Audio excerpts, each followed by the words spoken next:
A Case of Distrust. Let's do this. Yep. This is a point and click game, so let's see how this goes. Love the jazz. Ogre Queen in my desk, yeah. Yep. Like, across from me were his piercings and eyes. They surprised me at first, but I should have known he's been right there. Oh boy. I stretched and said, "Mignon, not very nice to seek into a sleeping woman's apartment, but this stare just continued. Oh look, I get to choose." I laughed at his glare. I cursed the open window. I laughed at his glare and seen San Francisco screwed things, hetero cops, and deadly politics, but none could ever match that gaze. I knew I didn't. Oh, that's nice. I knew I didn't have what he wanted. Reaching into my couch, I took out my knife and flicked it open. Gave him the knife. I held the knife steady. I knew I didn't have what he wanted. I reached into my coat. I took out my knife and flicked it open. I helped the knife steady while staring back at him. "Look," I said, nobling towards the desk. "That's all there is. It takes it or leave it, but a detective knows when she's beats, and I knew then he wanted to search the place. That's what he wanted." I sighed, knowing my weakness for his type. "All right," I said. "Let's look." Boom, boom, boom, boom, boom. It's a cat! Haha. Meow. He let out a grateful meow in victory. I cut a piece of my apple, then that the cat had rejected. Always the sore winner. I jabbed, but I was smiling too because I was telling the truth. There was practically no other food in my apartment. The case. Oh, I get a click step now. Oh, there's a kitty cat. There's a book. Lamp. Typewriter. Can't click the typewriter. Paperwork. So let's explore. Let's see what this book. My old book. Notebook. Now filled to the brim. I wrote everything down, even the minor details. Never knew what can be useful. The first half had my old cases. The second half and my current. Okay, I want to say the current. The second half had my current bunk adultery case. The only thing I get hired to do. Whether my findings, my employers often refused to believe me. It was thankfully work, but even that was hard to come by. Well, lamp. That lamp had belonged to my uncle, Lewis. He's been an SFPD officer, one who argumented policewoman. Would be good detective, even well the other Jared at the time. Jared. I knew he'd been right, but I'm current workload didn't help that claim. I think about Lewis. I try not to. Sounds both. I don't try. I try not to think about Lewis. I was loosely as handling the emotional behind through those thoughts. Okay, what about this peacock? I've taken a small statue underneath the side table. It had been police evidence in a crime, and its owner hadn't wanted back. I took a shining to it. So I shagged it from my shelf and on my way, Alabama, of the deputy. Well, light. Let's just look at the cat. What'd your cat do? The cat had to waltz into my apartment a few years ago, or a few years earlier. He kept coming back through where rarely a mercilessly to eat. He continued his loud meowing. Meow! I proved him the place was empty of food. Duck. Huh? It doesn't matter how dowd you are, cutie pie. We've got no food around, I told him. Meow. He licked his chops, looked at me. Apparently, he still doesn't believe that I need to conduct him somehow. Conduct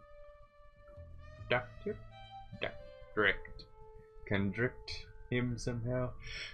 To show him something in the apartment that would prove it was empty of food. Conduct, go back. Ooh, look, paperwork. Case summary. There was no case just then, but the cat was meowing and needing attention. Meow.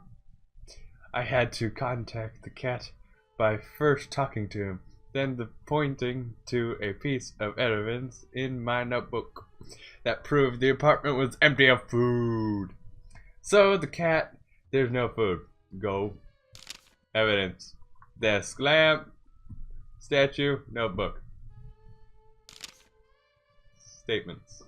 Huh, interesting. So I am trying to prove this cat I have no food. I went back to the apartment to search for clues that I could show to him. Okay, so let's go to the kitchen then. The regular white icebox, Trinket yellow with Tanget yellow with age half blocked the kitchen door. My income rarely kept much stock in it, and right now it was empty. Okay, there got to be something in the kitchen. Gotta do notes. This is my notes, my evidence. Desk lamps, statue, notebook, icebox. Okay. Paperwork. I had taken copies of old murder cases from the Oh wait, I already read that. Yep. What about that?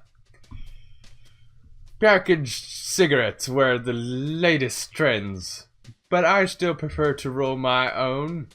The ashtray was evidence that it was a practice skill. I suppose I had a lot of free time back then. Huh. Okay. A newspaper was flipped up on the floor. Its headline was about the death of Liznin, leader of the Red Mercy, sweeping Russia. It seemed that Bolsheviki had lost their heads. Bolshevik. That sounds more about right. Okay. Still, where's stuff? Okay, gotta convince this cat. Let's try the icebox. Talk. I read your stuff. Yes. No pie, no nothing. There you go. Evidence. I shall show you evidence. Icebox. The regular white ice, yes, used to. I opened the icebox so the cat could see inside. Empty. I told him. The cat looks quizly at the open door, then back at me. Sorry, fellow, there's no grub in there for me either. He stared at me with his eyes as disappointed as I felt. Yes, those big yellow always got to my soul. Big yellow always go to my soul. Thought my family filled my head. Oh, the sister, my parents. Yeah, let's go with parents. My parents were still in Chicago, where they moved over, or other. Oh, I don't know. Our family in my final years of schooling. I'd returned to California, but they maintained that there were better jobs. Percepts. This is good big words. I'm glad to learn good big words. Procept for my father in Chicago. What? His new quicks. Yeah, alcoholism. His alcoholism had cost him his job and nearly his life. He attended a clean start many times, but even the Volstead Act couldn't pray open the gaps that gain had at him. My mother stuck by him. My sister refused. Those are two different questions completely, but okay, mother. My mother stuck by him whenever for her godliness, for her stubbornness.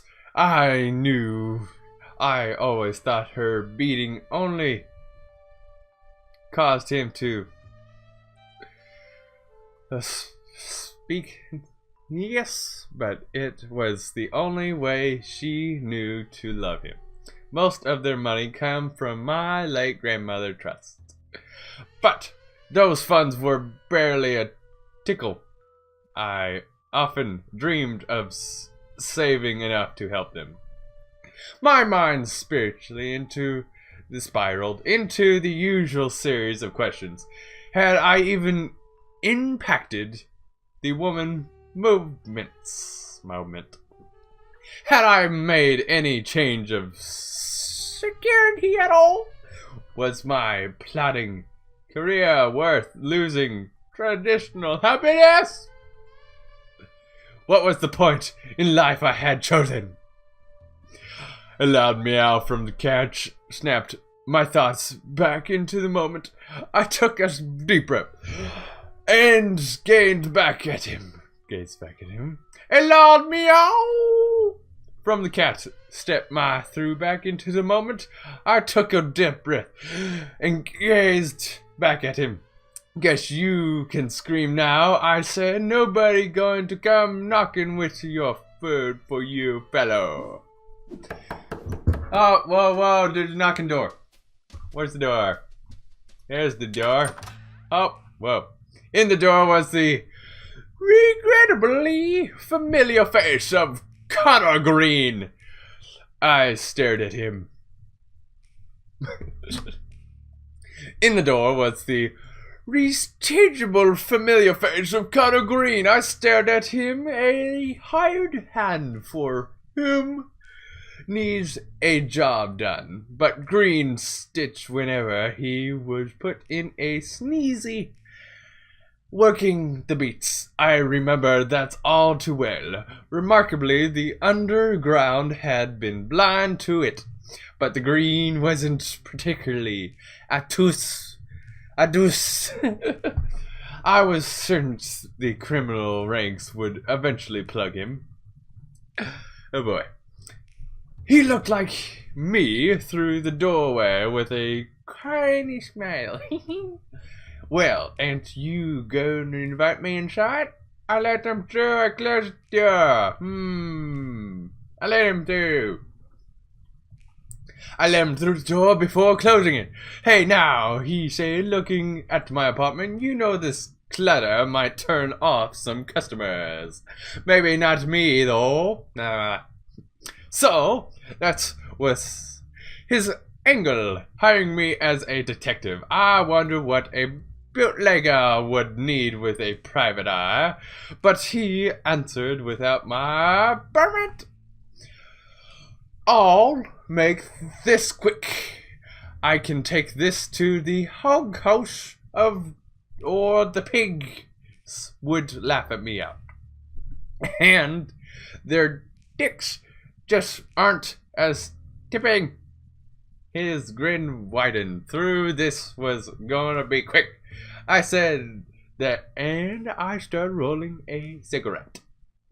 It wasn't quick, and I already rolled and lighted a second cig. When Green finally finished his story, I noticed the important bit in my book. Hey look, that's a letter. It had started with a letter, simply under his door in a white envelope. Excuse me. It read, "End your game, or we'll end you." It had no signature inside, ending with only a small scribble in the bottom right corner that resembles a black hand. Green had a lead on a new running scheme. A connection from Vancouver, he given a small to tiny pull. The genster who ran the tin spinny spoon spickies for mod boss Jerry Frey, they agreed to buy in more for more. Green skirmished later was about his rum running. He subjected Redstone Stable, another bootlegger, of sending the letter. He told me that Stable ran a bear bar shop during the day and gave me the address. Oh, thank you. Green needs to know who the threat was from. He get Paul King to deal with and continue his scheme to get rich. If I go snooping myself, he concluded, "Floke, see, I'm not trusting people. No trusting lead to no customer. I need to play it low-key, which is where you came in." Smile. I raised an eyebrow at him, though the cig smoke something in his yarn was still twisted. He must have had noticed my rejection. Being, he said, "You know, I worked closely with Luzas. I'm sure he wants to protect me as much as any other victim. My Uncle Luz had put me on the force." Oh, are these multiple? Okay. "My Uncle Luz had put me on the force. I finally accepted Luz's death. I was searching for answers. I was still searching for answers after his death. He had been a man." Oh boy. Obsessed with helping victims and bringing justice to those beyond salvation. With those ethics, I needed understanding and how he could have taken his own life. Those thoughts haunt me. I quit the SFPD and started my own practice, taking his philosophy. Was Green wrote my time, and would he be worth Lewis? Green had tipped off my uncle in a few cases. I wondered if that was enough to warrant my protection. Before I could think past my headache, he thought a bill in my lamp keeps the C note a retainer, and don't worry about getting any touch. I'll find you later for a chat. Whoop. He walked out the front door, and I let him go. If he was willing to give me $100 with no commitment, I wouldn't have stopped him. Oh, back to game. I turned back to the apartment, still confused about the whole story. My headache wasn't helping either. Whenever I lacked clarity, a trip to smooth coffee was usually the cure. Where can I go? Do I just go out this door? Up. I mounted a gold plate on the outside. PC Malo, private investigator. I leave. There was only one place I need to go to clear my head. The coffee shop. Southern Coffee was a basement to drive. Whoa, goodness, this music. It wasn't modern, hip, or even busy. Ever busy. And it was my favorite place to down some Brit. Especially in the company of the best, better in the city. Better. Oh, look, it's a yellow car. Oh, goodbye, little yellow car. I gave my address and scrawled in the back suite of the taxi cab. I thought a good way to pass the journey might be to chat with the driver. Talk, don't talk. He was young, not a teenager, but not far off. The redness in his face and a mean scowl told me he was angry.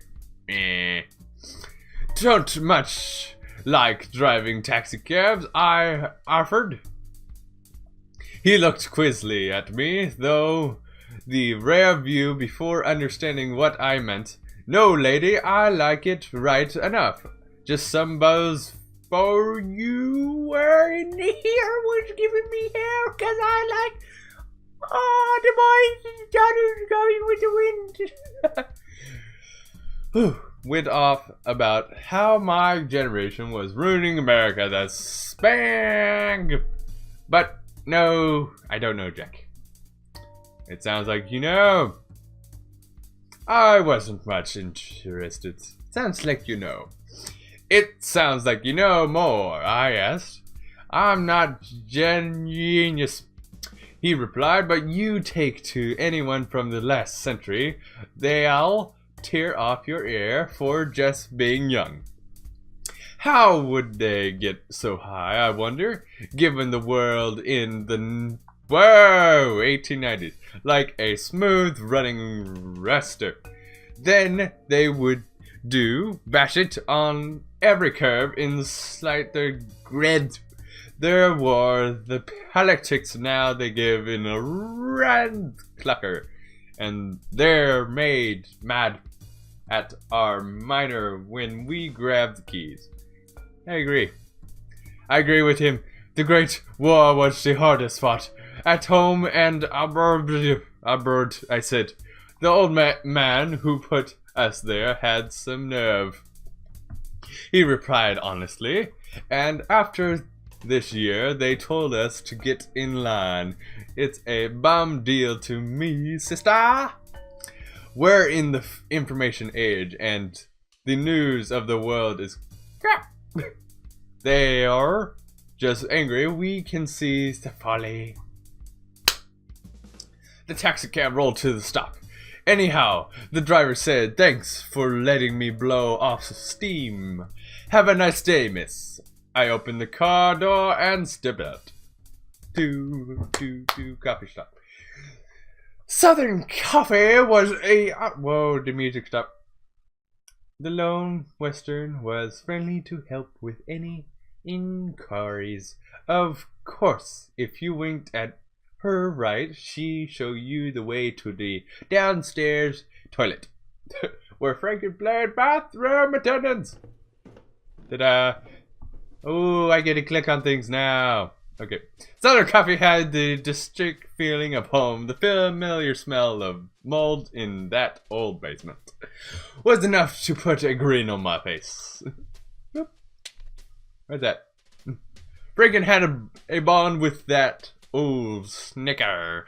At the end of the bar, I was surprised he had named it. He could sling a mean drink, though he only used the good liquor if you liked it.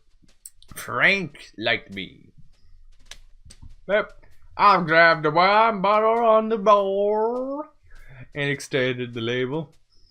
It featured a picture of grapes and words smirkily usually only. Frankie looked at me with a spark in his eye. Go ahead, he said. Give it a swig. Frank, oh man, I'm so drunk now. Anyways, I grabbed the half-empty glass that had been next to the bottle and swirled some it contains between my gums. A bit spicy, ain't it? Frank asked. It's good, I know it. I stroked my head in too much. I shook my head to match. He scoffed and grabbed the bottle from me, turning it to his hand. I suppose you only like bootleg paint. Well, I'll have you know that Rabbit changed more than a nickel for this beauty. Only this type of Napa wine is made from that Zinfandel grape. It was a eloquent aroma. It's been trying to learn more about wine, assumed everyone knew their stuff, but me, I noticed that Frankie had said about the origin of the grape as he set the bottle back on the bar. You didn't even drink? Since when do you know grapes? Since when do you know grapes? Did. Frank let out a babble laugh. Some of these grapes are older than you, Mallow, and I've known about them since I was a special tad. It was way my job, good at my job, you know. Frank sighed, too bad more folks couldn't taste them. That woman legend is the devil.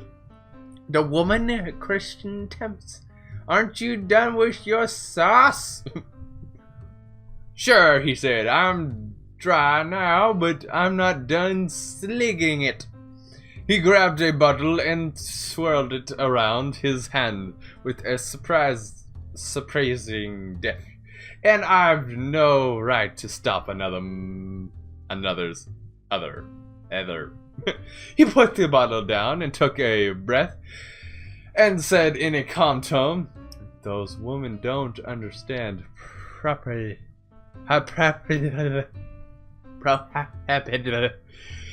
prohibition does not make anyone stop. It just makes them a criminal. It takes a seat, he said. I'll make you something else. He was a big force. He'd been a deafened bitch. He was a fantastic oyster. But knew what to be good to. For my money, yeah, money. There hasn't ever been, nor will there be ever, a more loyal barman. Oh boy. I sat at the bar and you got the spoke PC. He's asked you. You're a winner as a catcher mitt. I suppose my exhaustion showed. I won $100 for nothing, and I can't let it go. I told Frank about the case, the shredded letter sent to Connor Green. He assumed it was related to his bootlegging and his suppression of Redstone Stable. The story took a linger, then I waited, Frank showing generous interest by asking many questions. When I finished, he threw me the whiskey. Sour he's been staring. I took a large gulp and gave a sight as thanks. Well, Green, case is better than most. What you ever given, he said. What some miss. Big words! At least it's not more of that outed brick. Sure, I replied, but I started with a goal in mind. What the point in helping a man like Green? Frank clicked his tongue on his teeth. Lawyer of Pretesis. Why it matters? Let me ask you, are the clients you have now type you want to help? I meant they aren't. I refuse to admit. I meant they aren't. I told him that I've wanted more from my detecting life. It could be that green case shot your career forward. Mellow, I sighed and stared at my drink. But my days was interrupted by the basement door opening and then slamming shut. Ow! A slight Russian woman began marching toward me. She looked younger than she was wearing a light blue coat hat with a January ribbon tied back on her head. A scarf of similar blue drapes around her neck, but I was startled by what she wore under it. A grey tunic coat that looked too large for her frame. It was extremely like the one that I belonged to. Louis! She hurled insults at me. Well, all I could do was sit and take it until she ran out of gas and started breathing heavily. I know how that feels. I set my drink on the bar and looked her in the eyes. Hello. I studied her features. I turned away as she was about to rest her tater. That launched her even worse. She screamed, "Hey you! I'm the wife of that bum who sneaked into your bed." Asked the cat. I asked the cat, but humor wasn't her angle, and she launched into another pathetic stress, and he just left your stray this morning. She finally ended, and that was when I gathered she was Connor Green's wife. Mrs. Green, I'm a pit. Not a home wrecker. And I don't think your husband in this line of business would want it to be a bad dick anyhow. Here, look was pure intellectuality. A woman in that line of work, she quizzed. I don't believe it. Prove it. Show the cat there's no food. Connor Green had just gave me a case that involved his evidence. Wine bottle. All my statements. Connor Green got a letter. Has a new bootlegged scheme. Step Roadston stable up. Maybe a wine bottle. Maybe a wine bottle will out. Show her. What? She yelped. Does that have to do with anything? This doesn't show that you're a detective. Yeah, okay. Give it. Go. I need to go back. I need to go back to the notes. Evidence. Okay, shows me a detective, the statute, the newspaper, the notebook, the icebox, the Green's letter. Bingo. Right? No, not the Green's letter. Paper, desk lamp. Desk lamp wouldn't work, would it? Paper stacks. I don't have that at home. Wine bottle. Would that be the only evidence? What's this? What's going on right now? Notebook.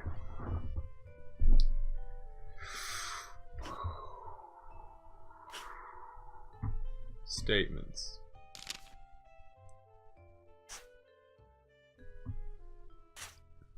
Oh, I gotta go back. What's the matter? Okay. She ended her total with waterworks, the tears running whatever she had on her face. She ended her total with waterworks, the tears running whatever rough she had on her face. Frankie, ever close to a dimpled girl, came around the bar and held her up. Now that all right, Miss Green? Why didn't I hail you a cab and send you on back home? She agreed, and they walked together up the stairs. When Frank returned, I said to him, "You turned night real quick. He snorted a laugh. All hell. We can't have that snicker in here with a toucher yell. Like that, every street bug would have came to her rescue. Mr. Green is a touching. Well, I learned she has mess kinda green just now. When she came in her, I've only seen her as Lay Friendly, singing lead for the jazz band at the Tin Spoon. The Tin Spoon, I said, Tinny Poles Jaunt. That's where Green is selling his liquor. Says you think that where she met her husband. I laugh, you're the real Seth Frank. He said, stressticable. I soak my head what you're telling me. You escorted our little torch out just to avoid a bit of hot water. Frankie flushed and said, what are you talking about, Mallow? I was never good with emotions, but it was a plain that Frank had instantly fallen for the girl. What more could you possibly want from Lily Fan? She can't have anything to do with green mess. Conducts don't. I'll conduct. More work. Yep. Cocktail. Statements. Boom. Well, I really can't conduct, can I? To my knowledge. I consider Frank point. Maybe she was unrelated to this case. I smudged and stood up from the bar stool. Oh boy, wow. I love the whole magnifying glass thing. Oh, they said this was just gonna be 10 minutes. Or I'm making it into 40 minutes. What has just happened was quite ruckus. It seemed like my cue to move along. Do cash register. Let's go upstairs. Leave. Oh. What? Oh boy. Stairs when Frank called after me. So, what are you going to do?